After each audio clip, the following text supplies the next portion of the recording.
Hello, everyone. I'm Janet Tarantino, the author of Dying to See, Revelations about God, Jesus, Our Pathways, and the Nature of the Soul. And I'd like to welcome you today to my YouTube channel called Exploring Everything Spiritual.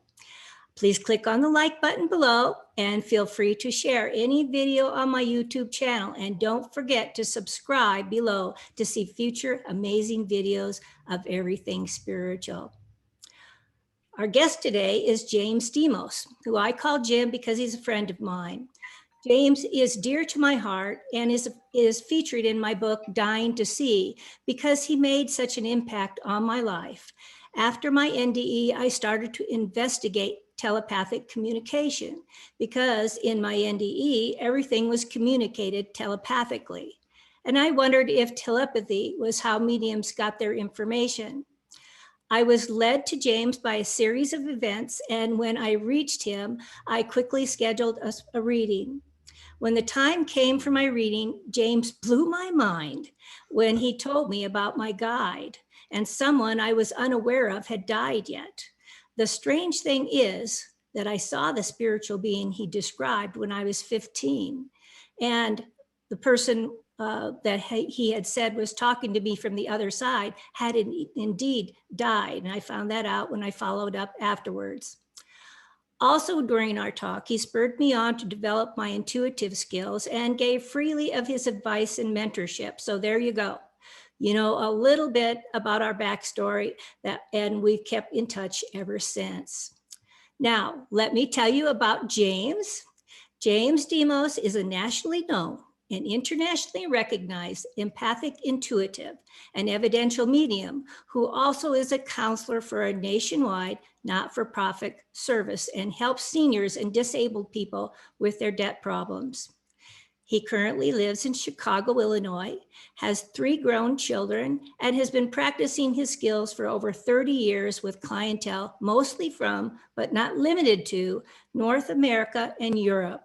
He offers readings in person, on the phone, or via Skype from his locale to yours, no matter where you may be. James's training includes a BA in Sociology, a Master's in Business Administration, not to mention the numerous seminars and workshops and classes regarding self-help and spiritual topics that he's attended. James says he read countless books on these topics going back 150 years as well. Hello, Jim. How are you today? I'm terrific. It's great to see you. Good. Good to see you too. Let's take a moment though, as we start here, to tell the audience what an empathic, intuitive, and evidential medium is. Well, an empathic intuitive is 2 things. An empath is someone that recognizes energy in people. So we often pay more attention to how they look, their body language, the energy we feel than what they say.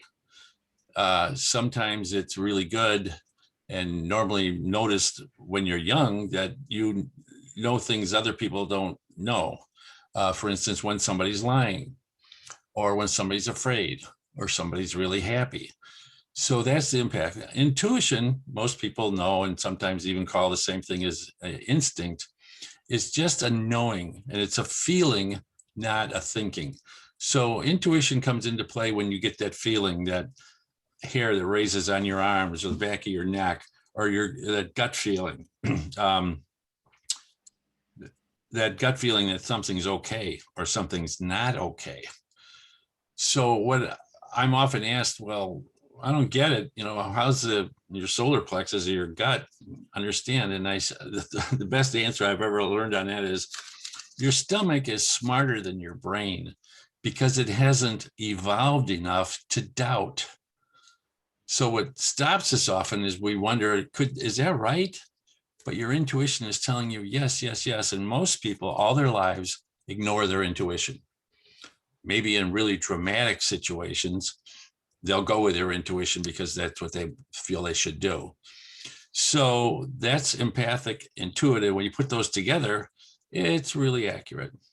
Now, a medium is someone that has the ability to give messages from people that have crossed over through the veil, died, whatever you want to call it, and people that are here. Those situations are not always brought about by the person that's alive. Sometimes it's by the person on the other side that really has a strong message for someone that's still here. It can be anywhere from I still love you, I don't hurt anymore, to plain old-fashioned remorse. I'm sorry. What I did was wrong. I realize that now. So we get all that range. An evidential medium is a medium that has evidence before the reading starts. So we learn, usually through some kind of training, that you have to contact that person before the reading and say, listen, I want to know how old you were when you died, how you died, what you looked like then or when you were younger, something you know that only you and that person would know, something that you could point out where you lived with that person, something really, really detailed that will immediately say, oh, I know who that is. Now, I say it that way because it's not always the person they just want to have show up. So yeah, I want to talk to my brother that died, or I want to talk to my grandma or something. And always Uncle Harry shows up. Oh, well, Uncle Harry may be bringing somebody with him. Or sometimes, and this isn't that rare, it could be a friend of the person that died, a neighbor, a really good friend. And you say, oh, I'm coming with this person. They're a little shy. So I'm gonna come along with them. And sometimes it might even skip a generation. So instead of mom, it's grandma or grandma's brother. So you never know who it's going to be. That's why we want evidence. Who are you? So they're going to say, oh, I know who that is now. There are those rare occasions where people say, I don't know who that is. And then 2 weeks later, they call me and say, I know who it is. I asked about who that was, and it was my uncle's best friend that died with him in World War II. And now you go. So we call that the psychic amnesia, where when you're giving a reading and somebody's like, gosh, I don't know. The best example I've ever had, some local organization was testing people to become part of their organization. And they sent over a lady that was pretty much a skeptic to test me to see if I was the real deal. And that happens now and then, so it's not a big deal. And I had a good reading, but there was one individual that was very, very insistent on giving her a message. And I only remember because it was so odd, and his name was Sam. And I said, I'm pretty sure this guy Sam knows you. You know, he's telling you me stuff about you. And no, she said, absolutely.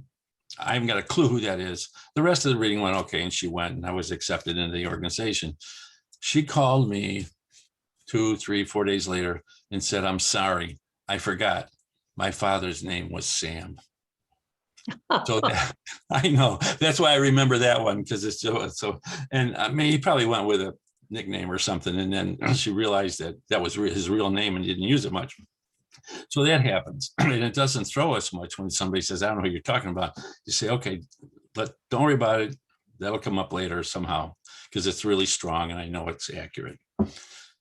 Which brings us to accuracy. Like in your case, a lot of people start out wondering and then getting interested in any kind of spiritual stuff. It doesn't have to be any kind of psychic stuff. And so I tell them to start out, you have to practice. Just try it. Everybody can do what mediums do. They can. Most people don't want to even go there, but you can.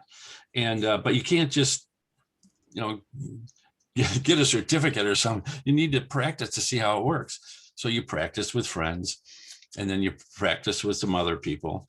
And one of the things I've always taught, and listen to this carefully because people get it mixed up, with practice comes confidence.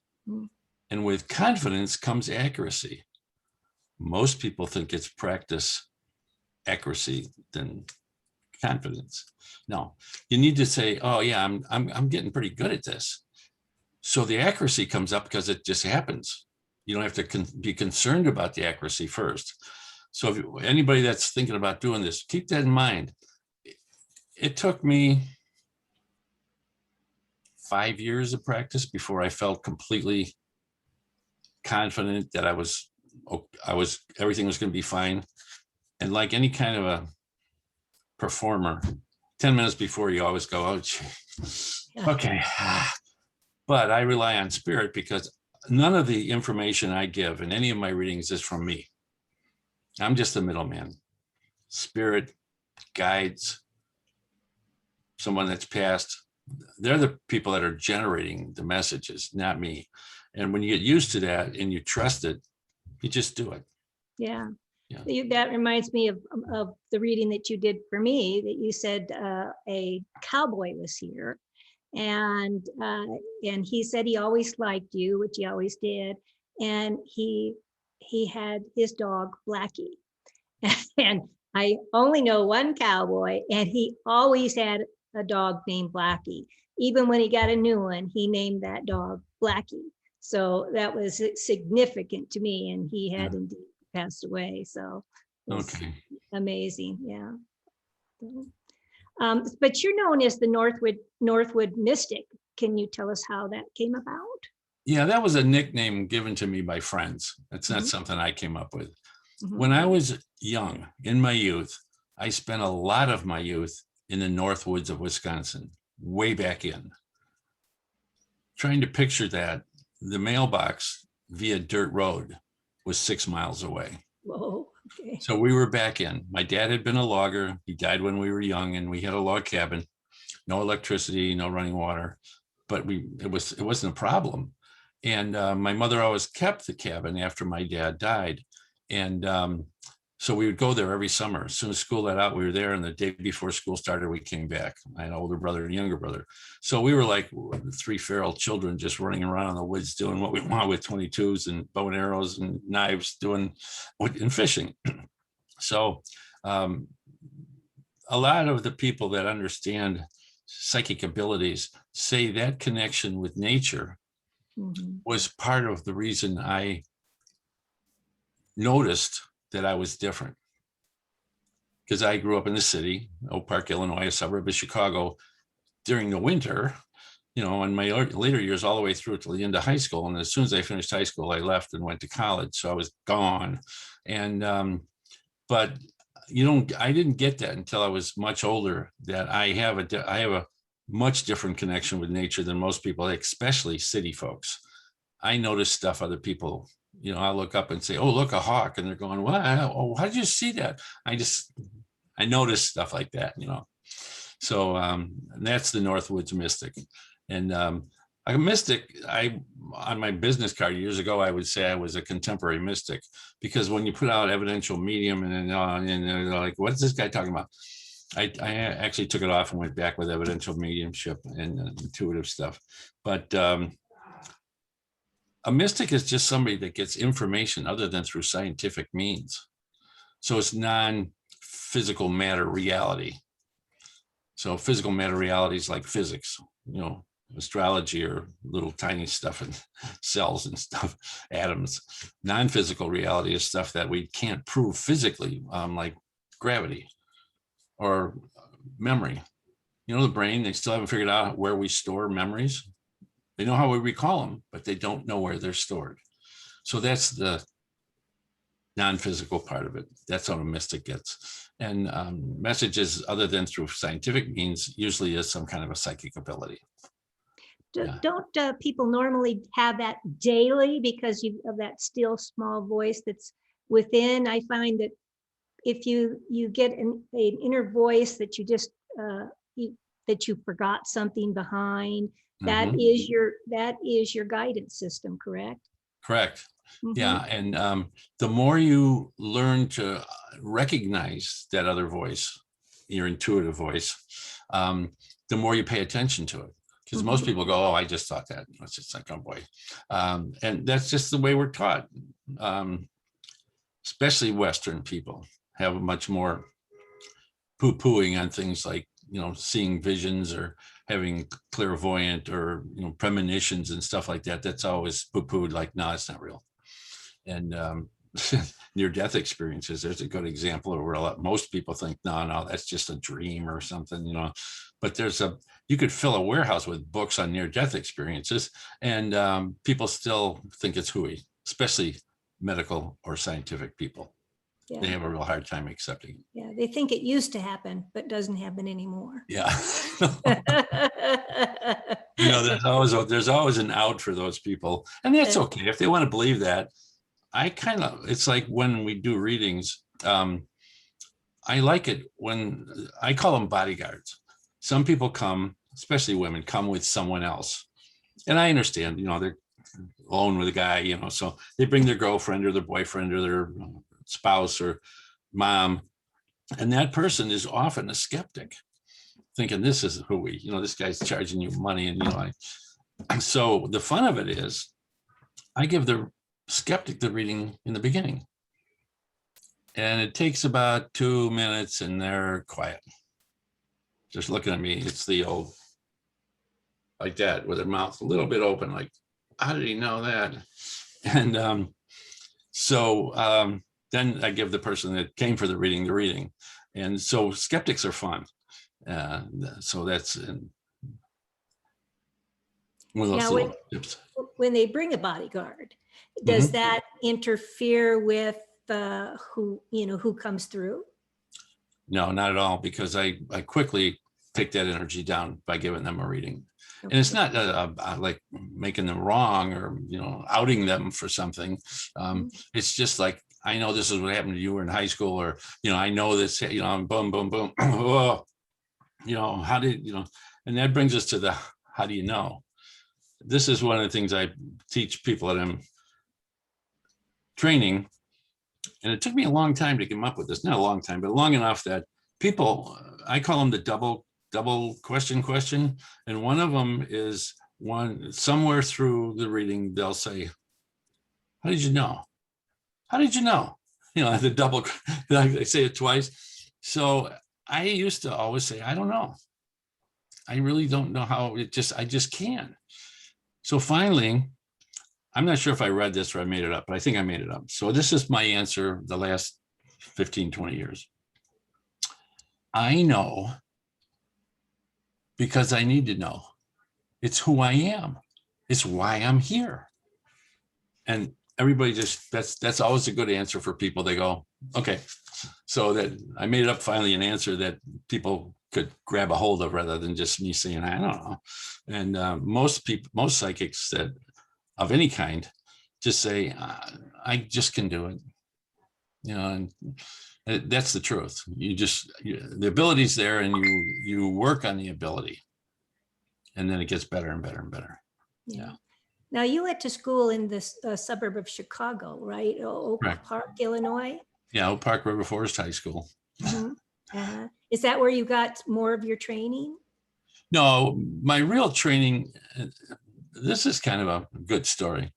I always knew I knew stuff and didn't say anything. One time I wasn't married. I was with my girlfriend at the time. We went to a small Mediterranean restaurant, and a lady walked in, pretty redhead, and sat down next to me with her boyfriend. For the next hour and a half, she was a psychic, and she said, I'm here to out you. You can't keep this to yourself anymore. Oh. And we talked, and they talked, my girlfriend and her boyfriend talked, and they ate. We never even ordered. And so that was it. After that, for about, I'd say right in the neighborhood, about 4 years, she was my mentor in the psychic stuff. And she showed me how she did readings and got me looking at Carolyn Mason and lots of other people back in the 90s, and how this all works. So I forgot where I was going with this. Oh, and then when I was just doing intuitive readings then.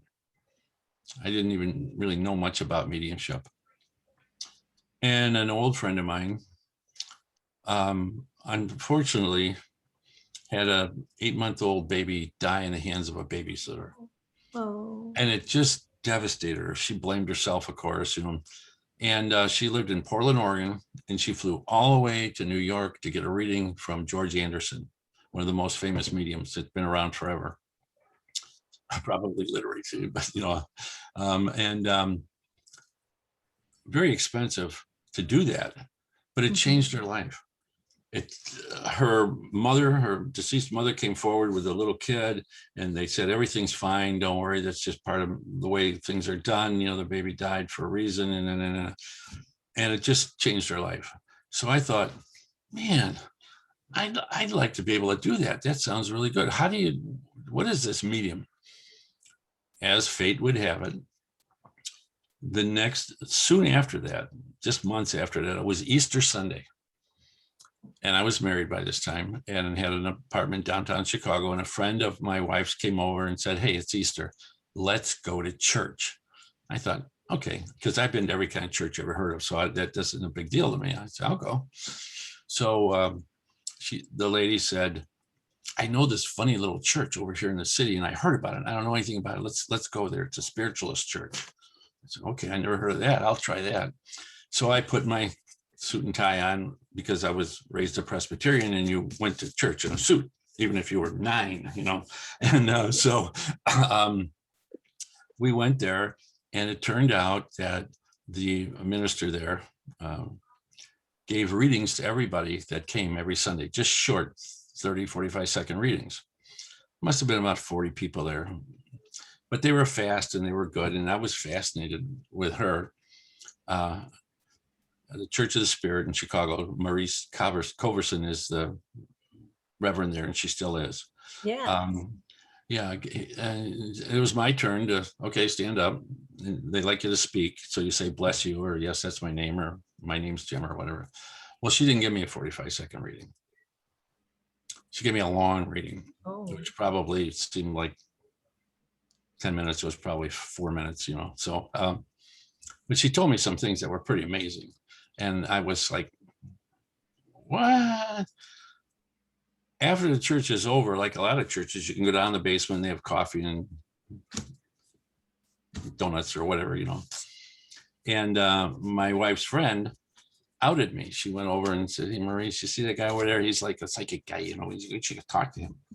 So sure enough, Maurice came over and said, hi, your friend says that you have some kind of, abilities. And I said, yeah, I do. I'm an intuitive and all that. And she said, and this is so classic.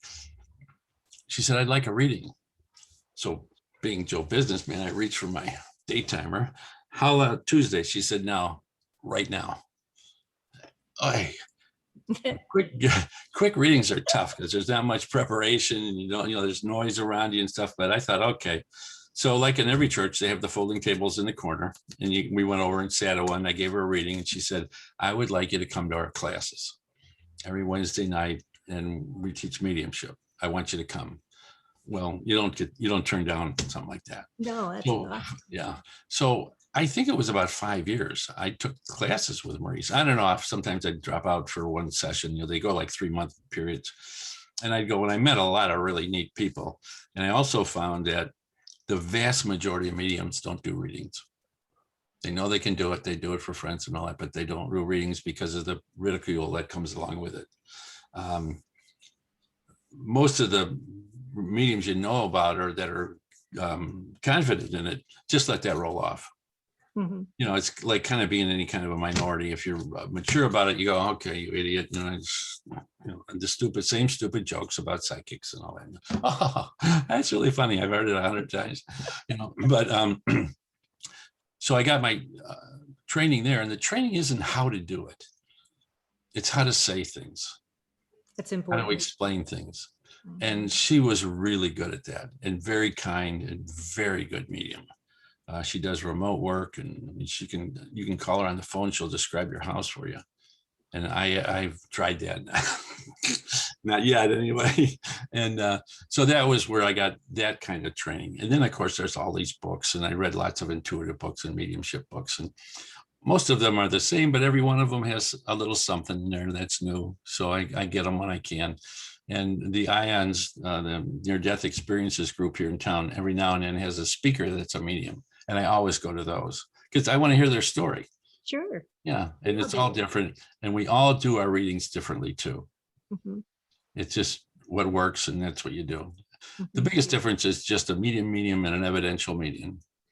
And that's one of the things that's, in my opinion anyway, a step up.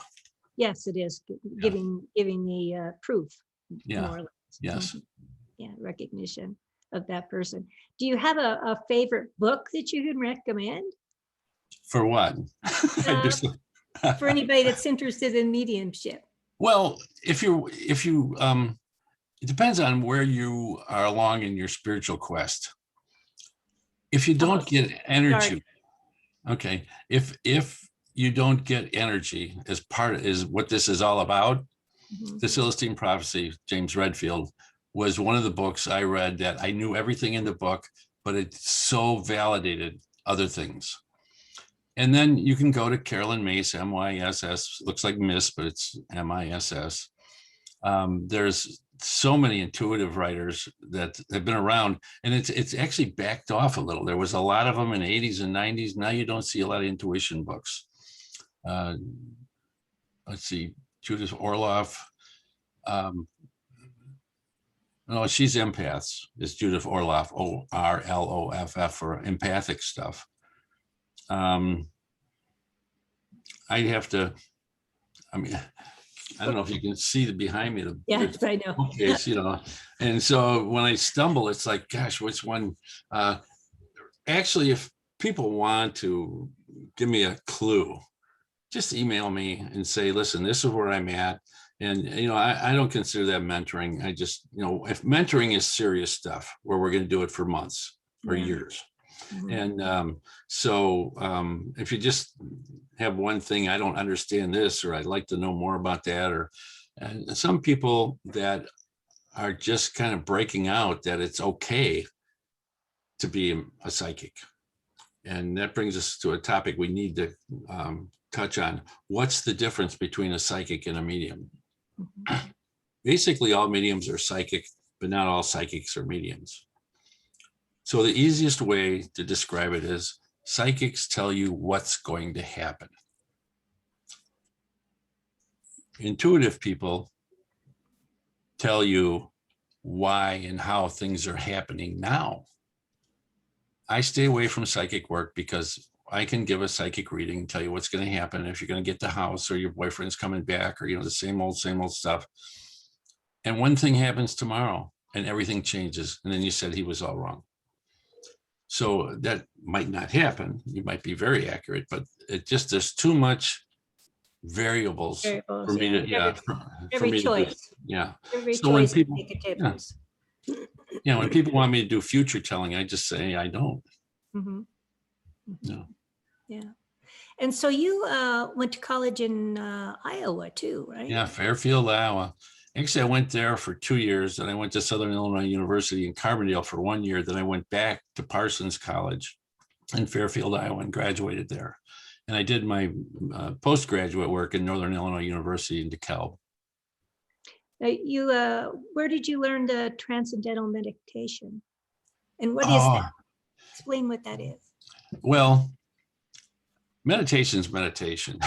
You know, so the way you do it doesn't matter. But transcendental meditation, I think, came out of a guy, Yogi Maharishi Yogi, or something like that. The one that the Beatles knew, if you want to look it up, who is the Beatles Yogi? And so it's basically a mantra.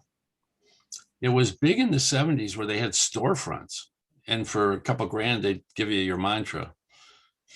It was a total scam. And so, but people got into it. So what the heck, you know, you got to pay for it, you know, do it. And I have a basic meditation that's not even a whole page.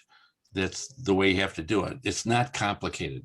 And people get caught up in this, make your mind blank. Your mind doesn't go blank when you do meditation. You can't get your mind, but you're going to think of things. But you learn to say, oh, I'm thinking about the grocery list, or I'm thinking, am I going to be late to work? And you just go, oh, that's interesting, and go back to your mantra. A mantra can be any word, something that's religious to you, something that's you. Some of the ones I learned from the Far East is like Sha Ring, and I use Shambhala. And now I have a group of friends called Sanaya that I use sometimes for my mantra. And so whatever, and it's just find a place that's quiet Sit so your back's supported. Close your eyes, take 3 breaths and start saying your mantra. And you will have other thoughts and you'll say, oh, I have to go back to my mantra, and you go back. And that's it. And if you do that for about 20 minutes, and once you start doing it, that 20 minutes seems like 3 minutes. Oftentimes I'll say, oh my gosh, I wonder if it's been long enough, and it's been a half an hour. I think it's been 5 minutes. So you do. Now, why is meditation good for you? You really relax. Scientists say that 20 minutes of meditation is equal to 2 hours of deep sleep, which is amazing. Now, if you really want to know about that, there's a book called Stalking the Wild Pendulum by Itzhak Bentov. This is a guy in the 70s who wrote a book about energy and all that, and why meditation works and why it's energy. And they thought he was crazy. Everybody just forget it. This guy's a crazy self-taught physicist. That makes no sense at all. And unfortunately, right after he wrote it, he died. I think it was a plane crash. Oh. So that thing just sat until about, it's close to 15 years now. They invented quantum physics and these microscopes that went down to the little tiny stuff. To make a really long story short, everything in the universe vibrates. Okay, that's for sure. So when it vibrates, it has to go one way and stop, and then come back and then stop like that. And there's that little stopping. When you meditate, everything slows down. So that little tiny bit of time where it stops allows information into you. So after meditating, you know stuff. You don't know how you knew it. You don't know how you got it. It was out there in the universe. It was flying around and you got it. And that's where, when you meditate, all of a sudden you think, I'm not sure how I know this, but here it is. And so that's the fun of it.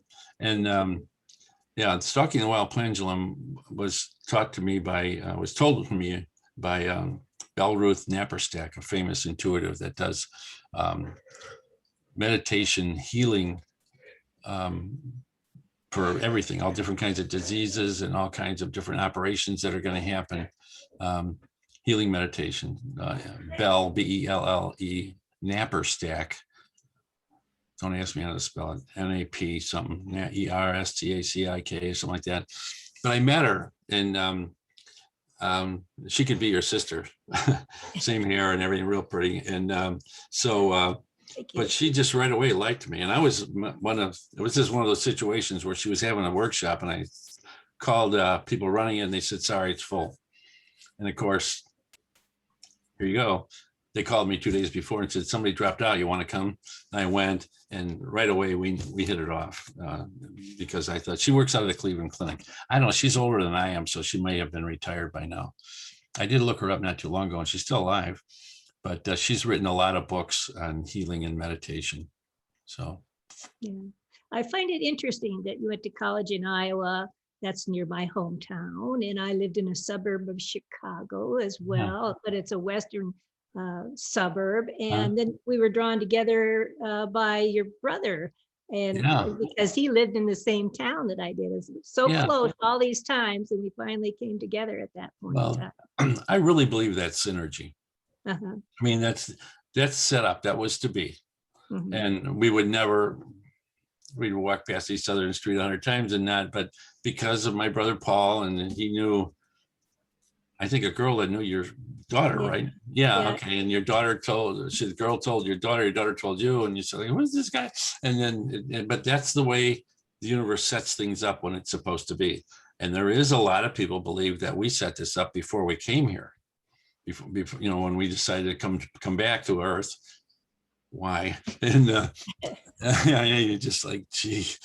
And you have roller coaster lives like we have had, and thinking about, oh, why couldn't I just stayed in Fairfield and grown sorghum or something? But no, we do sign up for what I call 3 or 4 lives in one lifetime.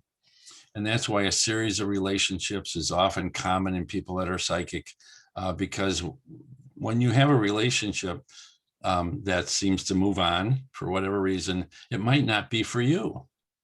It was for the other person. And we always say, oh, it's my fault, or I was good at this, or I did that, or I did. Back up and say, wait a minute. Why was everybody involved that's involved in any kind of situation? Good ones, bad ones, meeting somebody. It's all both sides. So both sides of the coin. Right. Yeah. They're together for a purpose. My son was married. Actually, the person that brought us together was my daughter-in-law. Okay. She was ended up marrying my son, Okay. and they were together and had a beautiful daughter. And I think their relationship was to have that daughter.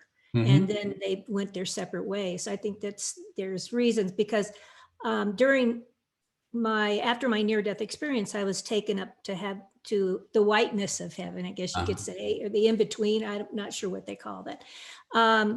But I was before a panel of beings that had planned my life. And when I was sent back, my spirit was sent back to my body. I specifically remember saying, that was so clever how you laid that out for me to learn. So yeah. A good plan. Yeah, I know. Yeah. Yeah. And so you do believe in reincarnation, because we live more than one life. Yeah. And the spiritualist church doesn't.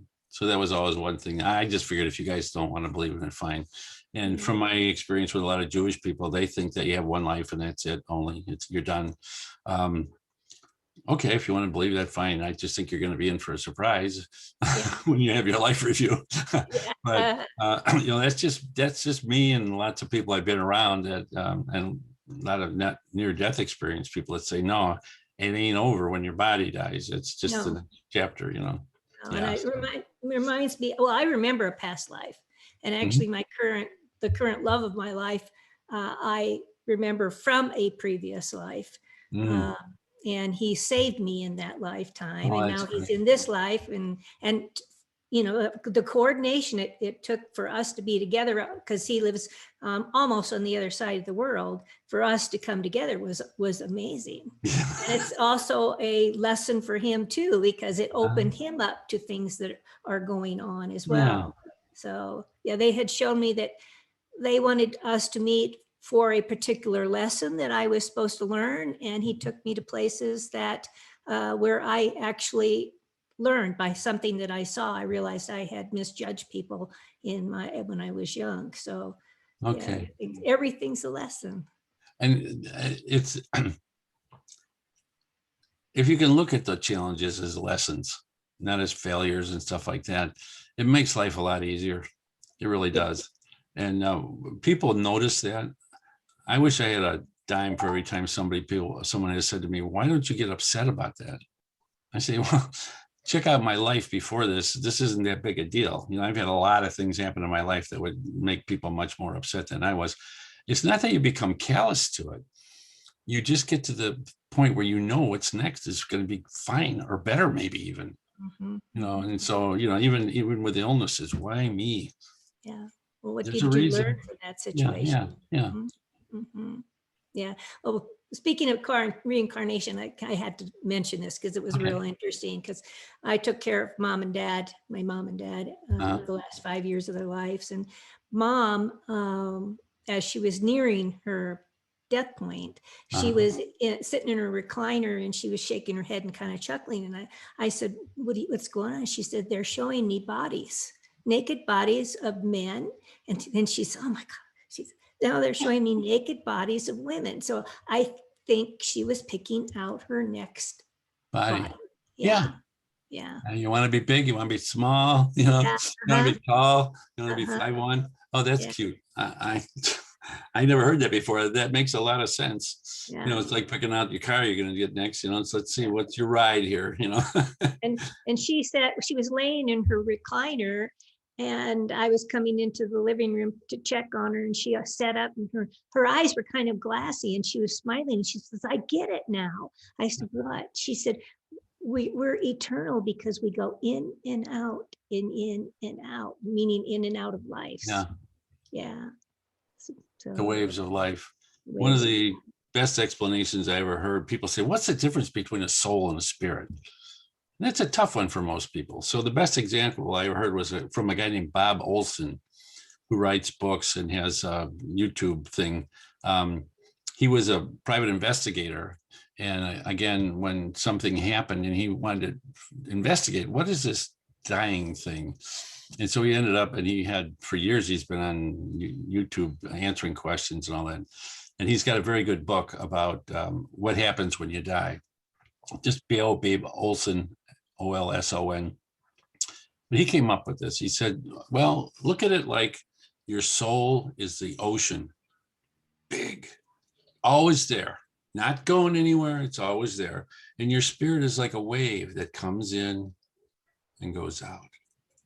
And then it comes in again and it goes out. So you have all these spirits that you've been or are going to be, but your ocean, your soul is still there. The soul never goes away. The spirits come and go. Yeah. And I don't know, when I was out of my body, I had all my memories of who I was and the life that I led to. So I know it, we keep our memories when we go on. Yeah. Yeah. People that have had long life reviews say that it's everything, all the way back when you're a little kid and all the way up. And I'm thinking, oh no. I never been a bad guy, but I did some, stuff when I was younger that was not to be proud of. And I often tell people, I say, well, I work. Sorry about that. I thought I turned it off. I thought people say, why do you work with these lawyers and help so many people out with their debt problems that are seniors and disabilities? And I say, I need the points. Okay. From back before, I'm just getting points. It isn't about the job. It's just that I'm getting points. And so everybody laughs about that because it's, I don't think I need a lot of points, but I'll take all I can get helping somebody out. Yeah. I interviewed another person who had an experience, actually very recent. She lost her sister and she was devastated by that. And then she lost her mom. And that same evening, as her mom's death, she went to her house and she was sleeping, trying to sleep anyway. And all of a sudden she was brought into her mom's life review. Whoa. And so she experienced her mom's life review. So that's going to be part of my next book. And I want to hear about that. Yeah. And she's agreed to come on to YouTube with me, but when she's ready, because it was so recent, and it was all about, she realized how her mom had made decisions that, she wasn't aware of the backstory, because we all have backstories and reasons we do make decisions and so she was privy to that, and then how things that she said or did, how it hurt her mom, and it was all, it was all about love and apologies. So a little remorse. It's funny when people say that about, why are you so different than your brothers? And I say, well, that parenting is really hearsay. We're really not sure. We were too little to know what was going on. And that's kind of mean to say that, but that's true. A lot of what we get about our parents' childhood and all that, it's all hearsay. We, it was grandma or their uncle or something said something. I don't know. I don't put a lot into that. It just could be anything. Yeah, we should only make decisions on what we know to be true. Because sometimes they get skewed with the transition between people. Yeah. So you have hints for people about doing a good reading. What would you say about that? About getting a good reading, or well, it says you have a page on your website about how to get a good reading. Okay, so part of it is forget about your expectations. Readings slow down mostly because they're waiting for something, waiting to find out if or when or mom or whatever. So try to go in. Now, I also ask everybody for a reading, do you have any hot topics? So I don't have to search around to find out what they are. Pick 2 or 3. And trust me, they're very similar, all of them.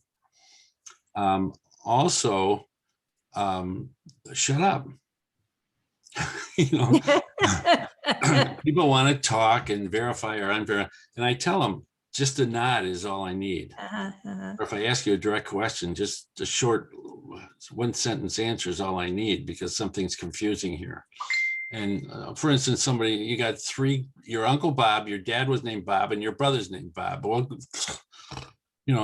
sometimes I got to straighten it out because I can't figure out who I'm going for here. And then there are sometimes things have to be straightened out, like, did this person really die, or they're just gone somewhere? Maybe they're not dead and I'm getting them as alive and you're telling me they're dead, and you say, well, we think he's dead. Well, you should have told me that. So be honest, listen. I guess that's the big thing, is don't babble on, because what happens, and you have to tell them, you're breaking the connection here. Just slow down. And then I tell them, if you want, take notes. I stopped years ago letting people record it. I tell them take notes, and that's a real complicated situation with liability and all that, because they can say you're practicing psychology and you don't have a degree, license.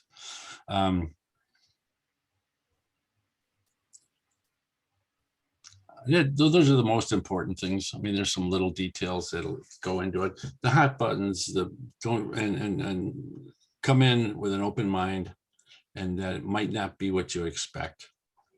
It mostly is, but things, people show up. I have people come for intuitive meetings, and there's somebody that's crossed over that's standing next to them screaming at me. Well, I can't. I gotta say, there's a guy named Fred. Do you know anybody named Fred? Yeah, that's my dad. Is he passed? Yes. Okay. Well, guess what? We're gonna get away from the intuitive reading. And intuition, just I'm telling you what you should know, or you already know and you ignore, or maybe it's advice from your guides or someone too. That's what the intuitive part of it is. And I tell people, the way I do a reading, it's both those things, because I don't know for sure what's going to happen, and everybody accepts that. Yeah And you connect people with their guides too, right? Yeah. Especially if the guides come forward right away, really big time. There's normally a master guide or a chief guide, or whatever you want to call it, that's kind of keeping, because there's lots of guides around you and they don't want to overwhelm. Guides choose you, you don't choose them. They may have been people, they may not have ever been a human being. I don't know. But they're there to help you, to guide you, to support you, to protect you. Kind of like angels, they protect you. And so when they show up, I say, we're going to stop doing I have to go to your guides right now. It just kind of shows up and there they are. Mm-hmm. A master guide is usually some really powerful kind of guide, because they have to keep all these other guides away from overwhelming you. Mm-hmm. And so normally they're kind of warrior-like, or very, very studious, the professor type or something like that. And then there's normally 2 or 3 other guides, depending on which guides are trying to get to you, and you're not listening. Mm-hmm. You're getting this advice from them, and what happens is they give up. I remember once I had a guide that really needed to help this person with their health guide. And they told me, this person reminds me of the inside of a golf ball. They're wound that tight. I don't know if you've ever seen the inside of a golf ball, but it's just really wound. I think I have. Yeah. It's just wound. And we used to say tight as a watch spring, but they don't. Watches don't have springs anymore. But that's the kind of information they get from the guides. And sometimes it's even comical, like that one. Like, this person's so wound tight, I can't even get to them. Mm-hmm. And you tell them, relax. Come on, listen. And so, how would people get hold of you? You've got a website? My website's the easiest way. It's just my name, jamesdemos, 5 letters in each one.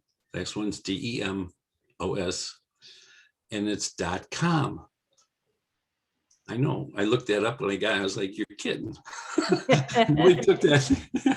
So that's it. And then there's lots of information on there. There is another radio kind of interview with Jennifer Weigel, a famous journalist and a friend. And but there's a glossary in there. There's pricing if you're interested in the reading. There's on and on and on. There's some what do you call them, testimonials, and from really nice people. I think one of mine is on Yeah, there. yours is. And